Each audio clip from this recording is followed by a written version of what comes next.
From Hollywood, it's time now for... Johnny Dollar. Jimmy Sayer at Inner Allied Life, Johnny. Oh, hi, Jim. How are you? The way I feel now, the way I'm going to feel depends on you. Okay, let's have it. Remember a guy named King Tut? The Egyptian mummy they dug out of a tomb full of treasure a few years ago. That's right. Well, don't tell me you held a policy on him, Jim. Seriously now. You'll also remember there was supposed to be a curse on anybody who molested his tomb. Yeah, it's supposed to be. But, of course, anybody knows that stuff's a lot of malarkey. Is it? Isn't it? Better reserve judgment, Johnny, until you hear about the curse of Kamashek.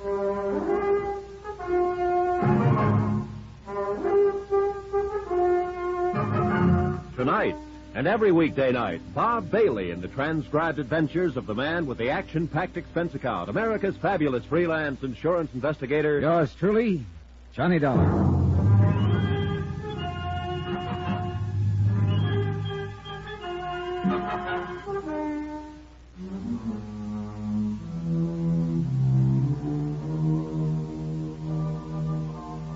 Expense account submitted by Special Investigator Johnny Dollar to the Inter Allied Life Insurance Company, Hartford, Connecticut.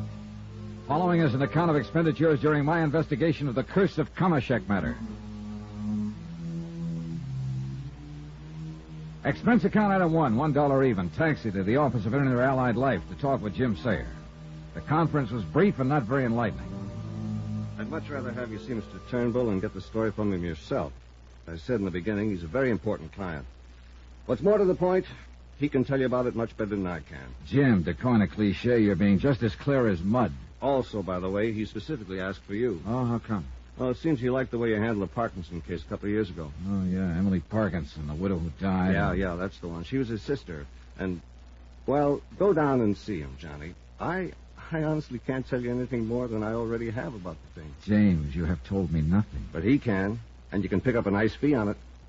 As a favor to me. No, for that nice fee. Jim promised to phone Eric Turnbull that I was on my way, and I ran of items 2 and 3, $4.20 for a quick lunch and train fare to Stamford. There I was met by a chauffeured car and driven to Turnbull's house. Far out of the town on Birchbrook Road, it was set on one of the biggest, most beautifully landscaped pieces of property I'd ever seen. The fine old home looked as though it had stood there in all its straight-laced dignity for 100 years, and stolid against the changing world would stand for another 100. In sharp contrast, a live, clean Studebaker Golden Hawk was parked in the sweeping driveway at the front. Haskins, the chauffeur, had explained on the way that he doubled as butler, so I wasn't particularly surprised when he opened the door for me. Since you received the call about your coming, sir, you are to go right in while I take the motor car to the garage. Unless... He glanced at the Golden Hawk quickly, back of me, then, having left the word unless hanging in midair, climbed back behind the wheel and drove off.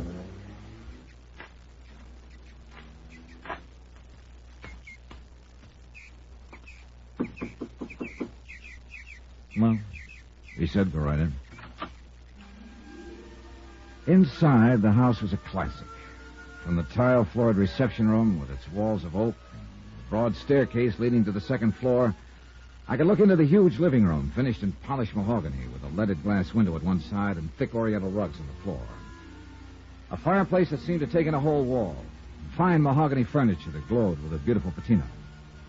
Beyond that, I could see the library, golden and walnuts.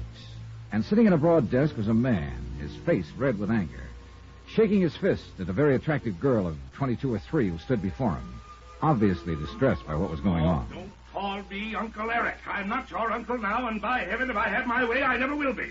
You're not married to him yet, my girl, and if I have anything to say about it, you... Oh. Mr. Dollar, isn't it? Yes, sir. Mr. Turnbull? Well, that's right. Come in. And Dorothy, Mr. Dollar and I wish to be alone. The girl stood there for a brief moment, looking at the man with an expression of utter futility in her face. Then, without so much as a glance at me, turned and left by the door that I had just entered. Come in, Mr. Dollar. Come in, please. Thank you. I'm sorry about this. Somewhat embarrassing to you, I'm sure, but it's something I'll have to tell you about later. Sit down, please. Thanks. May I pour you a drink? I must confess I feel I could use one at the moment. No, thanks, Mr. Turnbull. I think I'll pass it. I suppose it is a little early, but, well, good luck. Now, Jim Sayer, an inner allied, tells me you have an insurance problem. Actually, not yet. I'll be perfectly frank with you, Mr. Dollar. Please do. I'm asking you to help me not as an insurance investigator, but as a man I feel I can trust.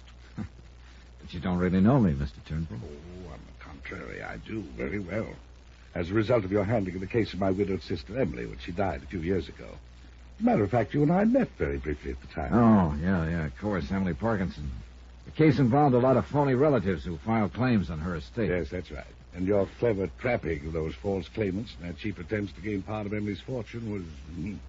I understand that several of them are still serving sentences. Yeah, I believe so. Which is quite what they deserve. If there's anything I detest in this world, it's dishonesty. Well, I guess most of us feel that way about it. Of course we do, if we have any shred of human dignity. Yeah. But now, what is your problem? It concerns Donald, Emily's son, my nephew. I had expected him to arrive here before you, but suppose I go ahead anyway. Go ahead. Well, when her husband died, Emily was left with a considerable estate and their only child, Donald. The estate's worth nearly $1 million now. Mm-hmm. With not too many years ahead of her, she wasn't well. She had lavished everything on the boy, the best of private schools, travel to Europe, all the things that befit one of our social and financial status. Before she died, she carefully put all of the money into a trust for Donald. A rather unique arrangement, which I control until he reaches the age of 30. What would happen if he didn't survive you? Would it all pass to you? Yes. But of course I have no particular need of it. When I sold Turnbull Enterprises some years ago, I think you can see that I'm pretty well fixed. Investments, you know. Yeah. At any rate, since his mother died, Donald has been living here with me in accordance with her request that I care for him. And I've been glad to do it. I love the boy, really. How old is he, by the way? 25. He'll be 26 in October. And what's he doing for a living? That's the whole point. There's no need for him to work for a living, as you put it. But in college, against my better judgment, he majored in archaeology and Egyptology. What did you want him to study? Business and finance, of course. Forgive me for being so blunt, Dollar, but I see no sense whatsoever in his taking the fortune that his father spent so many years building up and squandering it on a lot of... Oh, Donald, come in. I received word at the club you wished to see me, Uncle Eric. What is it this... Oh. Mr. Dollar is my nephew, Donald Cronin. How do you do, I know. We've been talking about you, Donald. Oh? As a result of a newspaper item I just read, to the effect that you're preparing for another expedition. That's right, sir. I'm going to the ancient city of Thebes, in Egypt. Egypt? Since my trip last fall, I've done a lot of reading and research in New York and London. I'm convinced I've located the ancient tomb of the pharaoh Kamashek. Advance party's already begun excavation. I'll join them there. Do you realize the cost of this thing? Uncle Eric, it promises to be one of the most important archaeological finds of the century. You mean it might be if I let you go? If you let me go? Uncle Eric, perhaps Mr. Dollar... Mr. Dollar can hear anything I have to say to you. You see, Dollar, we're finally getting to the point. Yeah. Donald, I'll make no bones about it. I'm quite fed up with your wasting your time on these stupid, pointless expeditions. That's not the way the museum feels about them, sir. Well, that's the way I feel about them. Wait, please. Donald, isn't that your collection from Yucatan that the museum recently acquired? Why, yes, sir. My party and I were able to... I'm sure we don't care about your party and you. You're not only wasting your time, but your money. The money your father struggled an entire lifetime to gain. That money was left for me to spend in any way I see fit. Provided your handling of it meets my approval. When you're 30 and the estate passes completely into your hands, you can do anything you like with it. Buy the Brooklyn Bridge if you want. You probably will. But until then, I am legally in control of it. And now, finally, I have every intention of exercising that control. At least to the extent of seeing you don't squander any more of it on these foolhardy expeditions. I take it you've made several, Donald. Yes, sir, and he's opposed me in all of them. Because sooner or later you've got to learn that as the wealthy son of a family, it's up to you to carry on the tradition that's been set for you. To increase the fortune that's part of your family name, build even greater financial power, not to throw it away. Do you call my contributions to science and history a waste of money? Oh, now look, my boy, there's nothing selfish about my attitude in this matter. I'm thinking only of you and your future. The family name that you alone will have to uphold. Well... Why don't you give up this asinine idea of going to Egypt? No, sir. What do you mean, no? Let me finish. There's no point in your saying any more, Uncle. I'm going to explore the tomb of Kamashek. Now, listen here, you I've young made great... all the arrangements, obtained the sponsorship of the museum, notified the universities that are interested in my work. I say you're not going. And I say I am, sir. You young fool. Don't you realize that I'm in a position to cut you off without a penny? If you think I care, Uncle Eric, you're crazy. Then by heaven I will. So help me, Donald, I've tried to avoid this kind of situation, but you and your idiotic bullheadedness, your utter disregard for the responsibility and importance of your family, social status have made it inevitable. Now it's come in spite of all I've tried to do, and by heaven I'll cut you off without a... Wait a minute. Donald, where are you going? Egypt. In the moment or two before Eric Turnbull recovered his poise enough to speak to me, my mind raced. This whole situation offered a big flock of wild possibilities. Obviously, the two were at sword points, had been for some time. Apparently, and I began to wonder about this, Turnbull had no need of Donald's money. Yet he seemed determined to keep him from spending it. And on what looked to me like a very worthy expedition. If Donald died, Turnbull had said, the estate would pass to him. Oh, and something else I wanted to find out about. The girl who'd been there when I arrived. But why? Why did I want to know or need any answers? What could this whole affair possibly have meant to me? I'm no family counselor. Guess I spoke that thought out loud. I'm an insurance investigator. Yes, Dollar. Which is another reason why I need your help in this affair. But I just don't see it, Mr. I'm Turnbull. afraid I must apologize for that little scene a moment ago. Oh, there's no need to. It was interesting, to say the least. Well, we didn't touch on the one thing that I wanted you to know about. That girl, Dorothy Harkness, his so-called fiancée. Oh. Thanks to a generous allowance, plus fees from the museum and some of the universities, Donald's insured his life for $100,000. $50,000 for the museum, and a like amount for the girl. Through Inter-Allied? Yes. I'll put it to you bluntly. She has prodded him to go on these expeditions. And I believe she somehow hopes to engineer his death during this Kamashek project in order to collect on that policy. Do I make myself clear?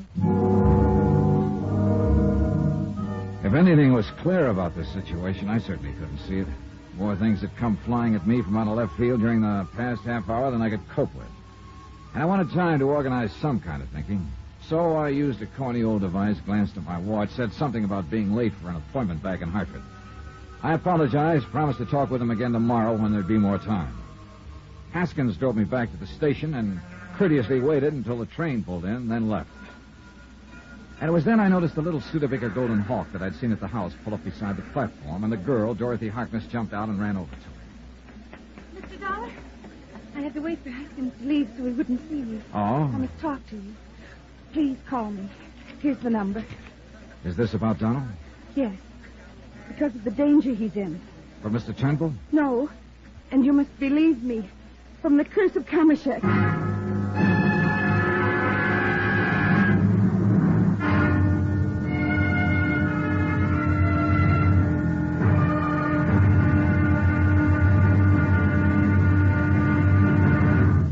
Now, here's our star to tell you about tomorrow's episode of this week's story. Tomorrow, a little order starts to come out of the Department of Utter Confusion and a promise of murder.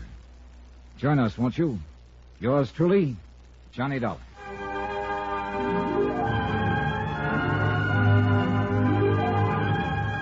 Yours truly, Johnny Dollar, starring Bob Bailey, is transcribed in Hollywood. It is produced and directed by Jack Johnstone, who also wrote this week's story. Be sure to join us tomorrow night, same time and station, for the next exciting episode of Yours truly, Johnny Dollar. Roy Rowan speaking.